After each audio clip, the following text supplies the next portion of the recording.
Por gentileza, abra a sua Bíblia em Lucas, no Evangelho segundo escreveu Lucas, capítulo de número 21.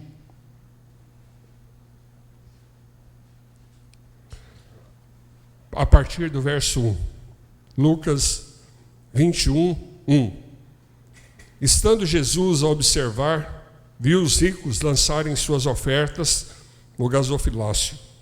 Viu também certa viúva pobre lançar 2 pequenas moedas. Disse: verdadeiramente vos digo, que se essa viúva pobre, ela deu mais do que todos, porque todos estes deram como oferta daquilo que lhe sobrava. Ela, porém, da sua pobreza deu tudo o que possuía, todo o seu sustento. Abençoa-nos, ó Deus, com a Tua palavra, que nós possamos ouvir coisas do Teu Espírito para a nossa vida, e que o Senhor possa transformar essa palavra em muitas palavras, que alcance o coração, a mente de cada um dos ouvintes que está aqui. Tu és o único conhecedor da nossa necessidade, e que eu possa falar e o Senhor possa traduzir para o coração dos meus irmãos aquilo que eu estou tentando fazer. Mas não consigo, porque eu sou fraco, eu sou débil, eu sou limitado. Mas eu conto com o Senhor e com a ajuda do Espírito Santo nesse momento, no nome de Jesus. Amém. Dinheiro é um assunto altamente espiritual. Jesus tinha umas manias que nós não podemos ter. E se a gente tiver, certamente nós seremos condenados de forma grande pela igreja e pelos irmãos de outras igrejas. Imagine o pastor Natalino anunciar que na próxima terça vai ter unção com lodinho feito com a saliva dele e que pessoas serão curadas por causa da saliva dele e por causa da fé das pessoas. Eu acho que vai aparecer uma multidão de pessoas querendo receber essa unção da saliva do Natalino. Porque o pastor Natalino é conhecido como homem de Deus. E há poder, sim, sobre a vida do pastor Natalino. No reino espiritual, o pastor Natalino tem uma patente diferente da maioria de nós que estamos aqui. E Deus, na sua infinita misericórdia, vai usar a fé das pessoas que virão e elas serão curadas. Mas nós nunca vamos ouvir a notícia de que o pastor Natalino está ungindo pessoas com a sua saliva e com lodo, com barro. Porque se nós ouvirmos, é melhor a gente colocar ele numa camisa de força, internarmos no hospício e depois ligar para a tia e dizer para ela: tia, ele surtou, a gente pôs ele lá temporariamente, mas nós vamos orar e ele vai sair de lá muito rápido. Imagine o pastor Natalino aqui de frente, junto com o pastor João, o pastor Luiz, e todas as ofertas serão entregues, e eles vão abrir e conferir as ofertas. Você já imaginou a cena? As pessoas vindo, entregando para eles e eles olhando, né? E cada vez que alguém coloca, ele fala: mas ele não é um empresário, ele só trouxe 1.000 de dízimo. Como que pode? O negócio desse cara está muito ruim, ou ele está escondendo. Mas Jesus tinha esse hábito. Jesus ficava perto do gasofilácio, olhando o que as pessoas estavam dando. Ele precisava fazer isso? Certamente não. Porque ele era Deus, e Deus sabia de todas as coisas. Mas Jesus aproveitava as oportunidades e fazia das oportunidades um momento de aprendizado, de ensino. Então, cada situação que Jesus viveu no seu ministério foi extremamente importante para que ele tirasse lições e ensinasse o povo. Nós não sabemos muito sobre o que Jesus fez no primeiro ano de vida até os 30 anos. Eu, pessoalmente, acho que Jesus teve uma vida normal como qualquer outro. Jesus foi crescendo E a Bíblia diz que ele crescia em estatura e graça. Mas eu posso ver Jesus de vez em quando puxando o cabelo de um menino. Ele assim com 3 anos de idade, e o menino era malvado e queria dar umas cotoveladas nele, ele também reagia. Porque afinal ele não era 100% homem. Mas não podemos esquecer que ele era 100% Deus. Então havia dentro do coração de Jesus uma guerra sendo travada. Como há no seu coração uma guerra sendo travada. Você deseja fazer o bem, mas você para por aí. Você não dá sequência. E quando alguém dá sequência, ele vira um super crente. O que eu faço, irmãos, não é nada mais, nada menos do que obedecer a palavra de Deus. Eu sou um crente normal. Anormal são aqueles que não fazem o que nós estamos tentando fazer como indivíduos, como pessoas. Eu dizia para o pastor Natalino, a melhor maneira de você manter-se focado no Evangelho e em Jesus e participando da vida de uma igreja é se tornar um servo de Jesus. E servo é aquele que obedece. E servo é aquele que trabalha. E servo é aquele que vai além do que foi pedido. O pastor Natalino estava falando de algumas pessoas que estão aqui, que são pessoas importantes, mas que na hora do culto, ele se assemelha a todos os demais. Não só na hora do culto, mas no dia a dia, ele passa a ser um ser normal. Eu sou filho de desembargador. E o meu pai era um homem muito conhecido e respeitado, escreveu muitos livros de direito. Mas meu pai era um homem muito tímido e que não gostava de acesso. E meu pai tinha na casa dele uma quantidade enorme de santos, um triplex que ele vivia em Goiânia, num dos melhores lugares de Goiânia. E meu pai se prostrava e adorava aqueles santos. E eu me aproximei do meu pai e disse para Deus, eu quero que o meu pai conheça a Cristo Jesus como Salvador. E durante alguns anos eu falei de Jesus para o meu pai. E meu pai leu todos os livros que eu escrevi até que ele morreu. Mas um dia eu cheguei para ele e disse, eu vim aqui hoje para fazer uma coisa. Ele falou assim, você veio orar por mim? Eu falei, Ele falou, que bom. Eu falei, mas eu vim aqui para dizer para o senhor que hoje é o último dia para o senhor aceitar Jesus. Se o senhor não aceitar Jesus hoje, o senhor vai para o inferno. O senhor sabe o que é o inferno? E ele disse assim, eu sei, eu já li a Divina Comédia. Eu falei, não pode ser comparado com a Divina Comédia. O inferno não é lugar de esperança, mas o céu é lugar de esperança. O senhor precisa aceitar Jesus hoje. E ele me disse, o que eu tenho que fazer? Eu falei, o senhor vai repetir uma oração. E depois o senhor vai tirar todos esses santos daqui. E meu pai tinha uma esposa, uma segunda esposa, que era mais nova que ele, talvez 20 anos. E ela era uma católica que adorava santos.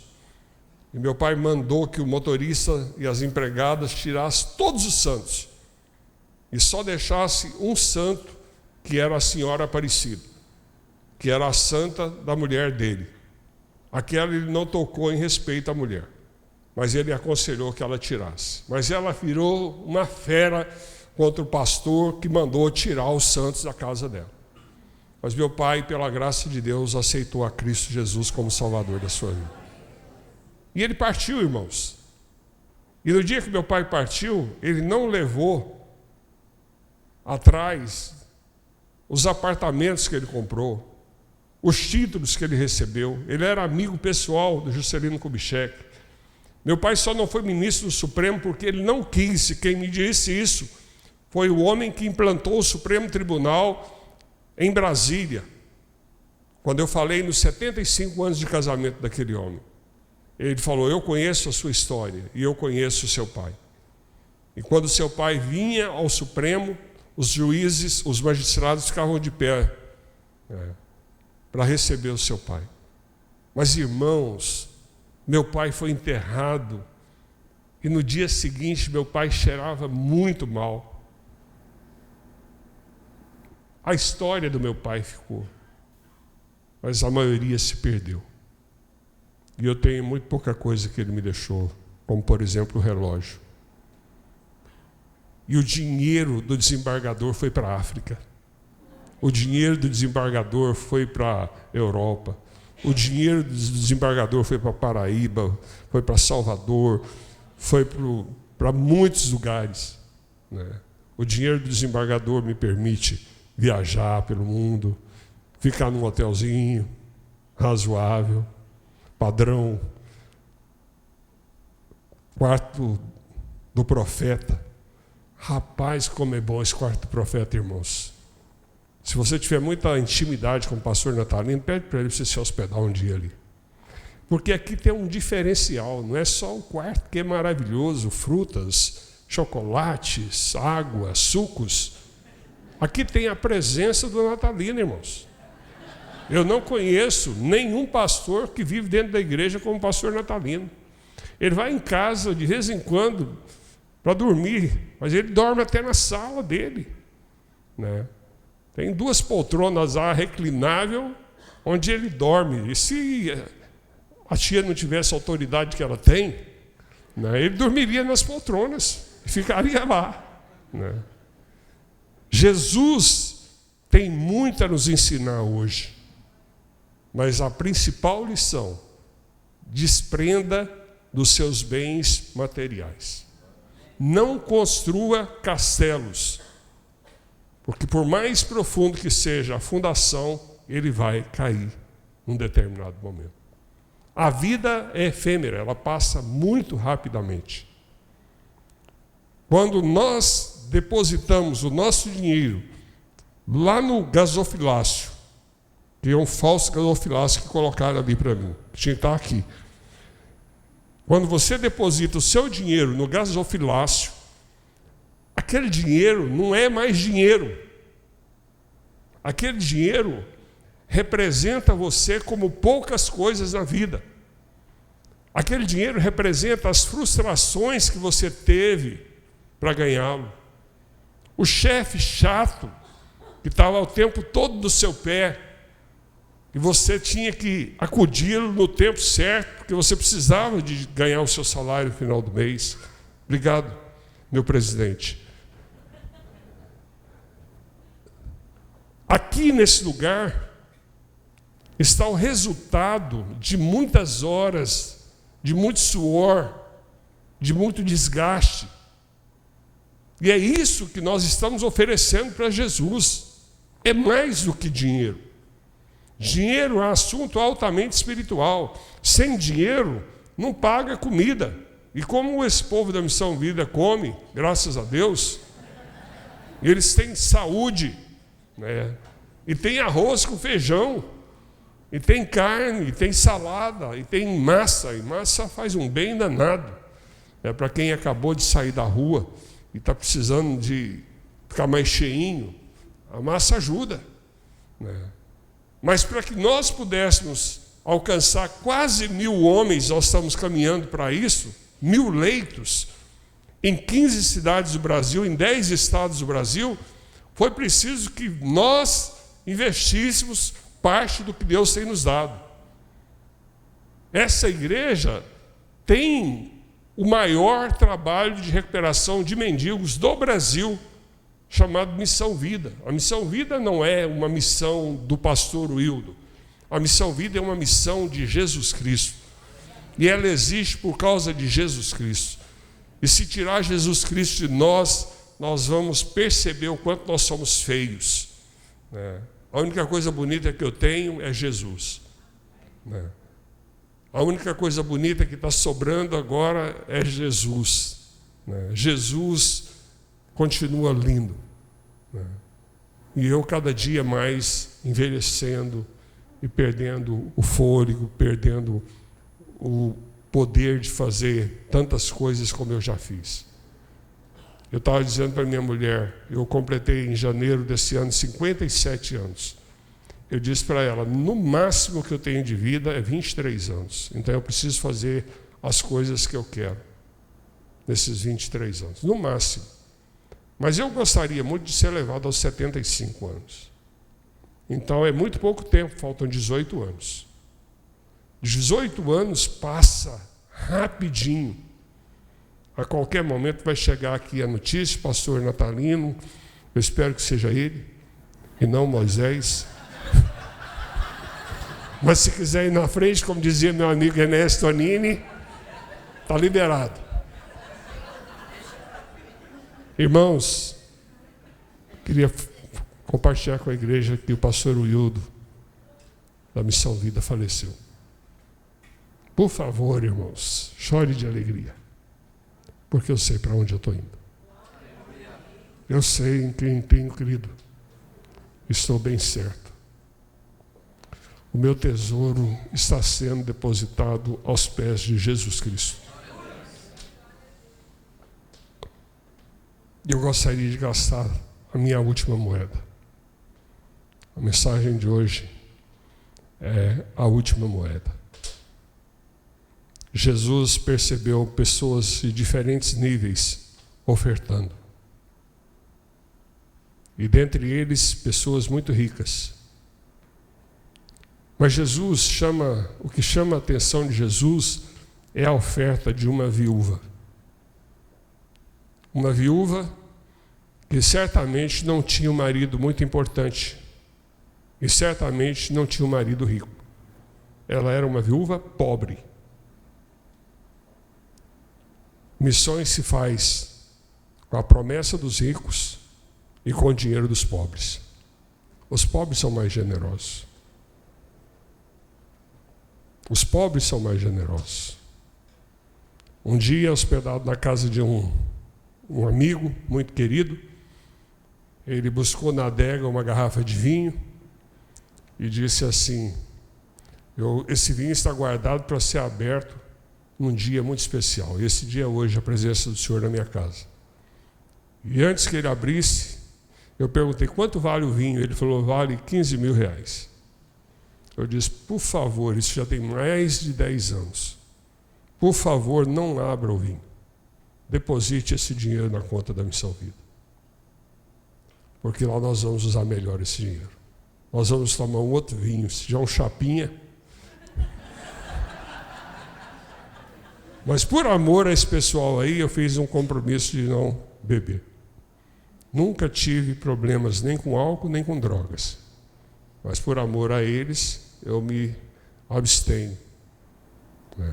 Evito. Por amor a eles. A viúva se aproxima. E ela lança uma moeda. E aquela moeda não era a sobra da feira que ela faria no dia seguinte. Aquela moeda era todo o seu sustento. Ela deu tudo. Quando você aceitou o senhorio de Jesus, você deu tudo. Mas vira e mexe, você está pegando de volta. A Missão Vida não quer que você mande o seu dízimo. Porque o seu dízimo, ele é investido aqui nesse lugar. E ele chega a muitos missionários e missões. E ele é muito bem cuidado.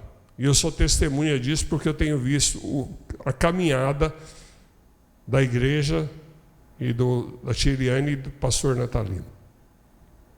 Essa igreja sabe usar dinheiro. Quem sabe usar dinheiro, Deus dá mais dinheiro. Deus investe naquela pessoa, porque ela tem um coração voltado para Ele. E se Ele colocar dinheiro na mão dessa pessoa, essa pessoa vai saber usar. Quando você vê um irmão passando assim por momentos difíceis nas finanças, pergunte se ele é dizimista, ofertante, fiel. De maneira geral, ele não é. A bênção de Deus não vem sobre nós por causa do dinheiro. A bênção de Deus vem sobre nós por causa da obediência. Então, quando nós damos o dízimo, nós estamos obedecendo aquilo que Jesus nos ensinou. Eu já li uma história de um homem que choveu dinheiro no quintal dele porque ele cuidava de pobres e ele chorou. E eu já vivi situações de grandes milagres, extraordinários milagres, que eu não posso nem contar. Mas eu vou contar um para vocês. Eu recebi uma quantia, dei parte dela para a missão e coloquei o dinheiro no bolso de um terno. E eu vivi durante muito tempo com o dinheiro desse terno. Até o dia que eu resolvi parar para ir lá, tirar o terno e contar quanto que tinha. Eu tirei dinheiro daquele terno, do bolso daquele terno durante muito tempo. Acredite se quiser. Se você acreditar, isso pode ser bênção. Se não acreditar, não vai fazer diferença nenhuma para mim. O Senhor tira de onde não existe e entrega na mão dos seus filhos. Um amigo querido disse: eu quero te abençoar com a bênção de Abraão. A bênção de Abraão. Eu quero te abençoar, querido, com a bênção de Jesus, que enriquece e que não empobrece. Nós estamos num momento de crise, mas nós podemos escolher qual carne nós vamos comer no dia de hoje. Nós somos privilegiados.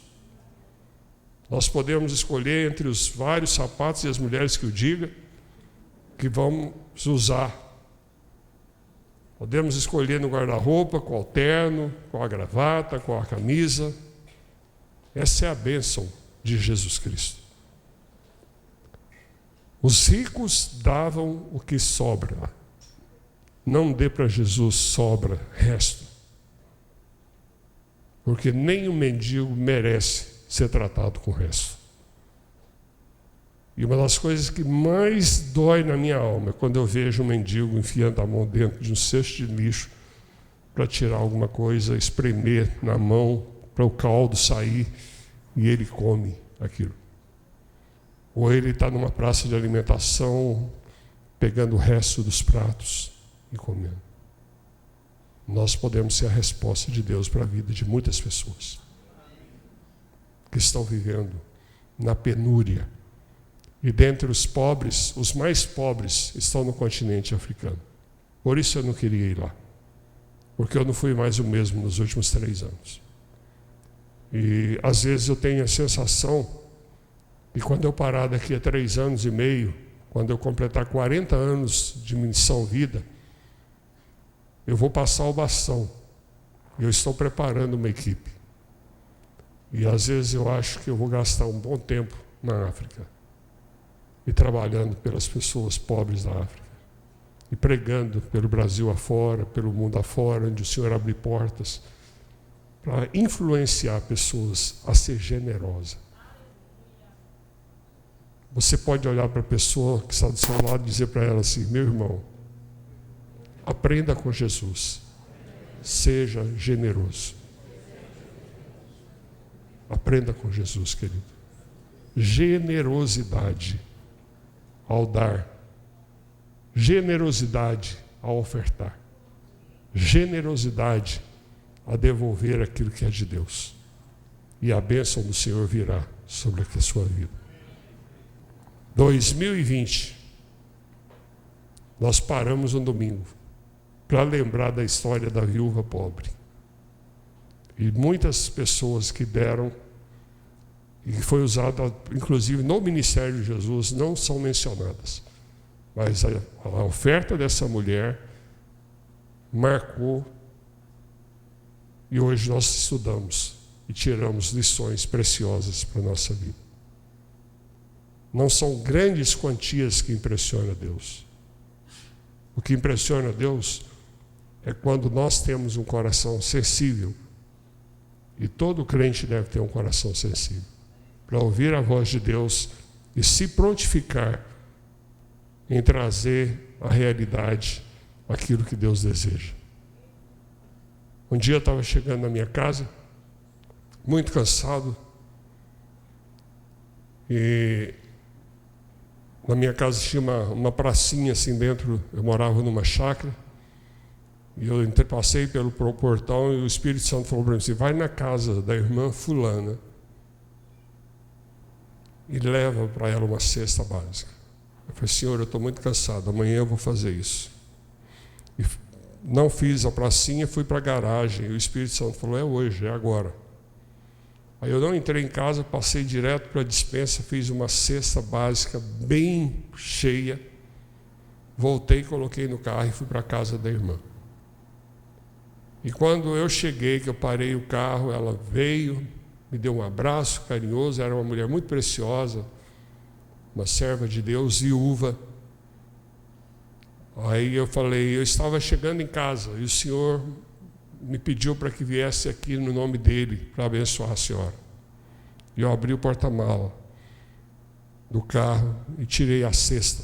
E ela começou a chorar e disse assim, agora há pouco eu orei para o meu Senhor e disse, Senhor, hoje eu não almocei, os meus filhos não almoçaram. Será que meus filhos vão dormir sem janta? Senhor, o Senhor tem tantos servos nessa cidade. Manda um dos seus servos vir aqui e trazer para mim alimentos, porque eu sou tua serva, Senhor. E naquele dia o servo escolhido fui eu, querido. Que coisa linda. O Senhor me conhece, irmãos, e o Senhor me tem como servo. Que privilégio extraordinário. O Senhor me tem como servo. Eu sou servo do Deus Altíssimo. Eu não sou servo de um sistema. Eu não sou servo de um governo. Eu não sou servo dos poderosos. Eu estou a serviço do Deus eterno e poderoso. E eu preciso ter essa sensibilidade de ouvir a voz de Deus e atender aquilo que Ele me pede. Louvado seja Deus, porque o Senhor me deu discernimento e um espírito de obediência, e eu atendi o Senhor e abençoei a vida daquela viúva. E certamente isso está no meu prontuário. E quando eu chegar na presença do Senhor, eu vou receber galardão por ter obedecido o Senhor. Já imaginou que coisa linda? Deus nos fez co-participantes do seu reino e da sua obra. Invista, invista, invista, invista, irmãos. Não, como disse Moisés ontem, para ficar mais rico. Não barganhe com Deus, porque Deus não precisa do seu dinheiro. Deus precisa da sua obediência. Porque Deus pode fazer sair dinheiro de onde a gente não espera. Eu já orei por irmãos e Deus não usou o irmão, porque o irmão tinha um coração duro. Deus usou ímpios para atender a minha oração. E muitas vezes. Então Deus usa quem Ele quer, Ele tira dinheiro de onde Ele quer. Mas o Senhor quer a sua obediência. Dê tudo e acredite. Na casa da viúva não faltou alimento. Aquela viúva teve as suas necessidades supridas por todos os dias da sua vida.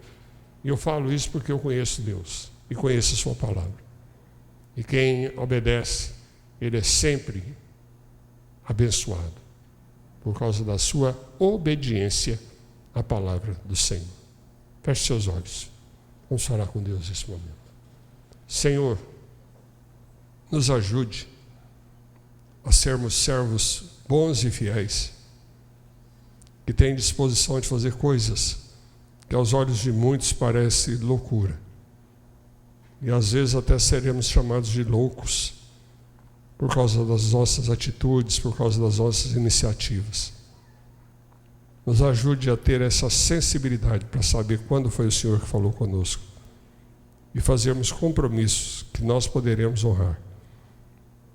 Nos ajude a ter um coração de carne que se compadece, sobretudo daqueles que são mais fracos, sobretudo daqueles que são mais necessitados, sobretudo daqueles que são mais pobres. Abençoa os nossos irmãos que estão aqui nessa manhã, que estão nos vendo em casa e que estão passando por uma grande privação financeira. Que a bênção de Jesus alcance o coração desse servo, dessa serva do Senhor, e que portas sejam abertas, porque se o Senhor é por nós, quem será contra nós? No Senhor nós somos vencedores. Aliás, nós somos mais do que vencedores. e nós nos apropriamos dessa bênção, no nome precioso e poderoso de Jesus. Amém. Que Deus nos abençoe.